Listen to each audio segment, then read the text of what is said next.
up, guys? Here we are at the Shelby Ham Fest in 2023. I didn't film much here, but I did want to show you these beautiful Cobra 2000s. Of course, they're kind of proud of them, but they do come with two speakers. I thought that was pretty neat. A lot of amps off to the right.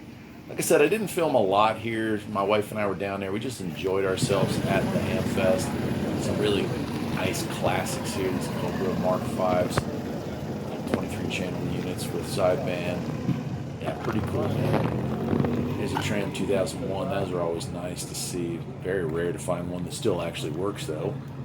And the Tram Titan, I'd never even heard of that one. Of course, you forget the 142 GTL, probably the quintessential 80s CB bass station.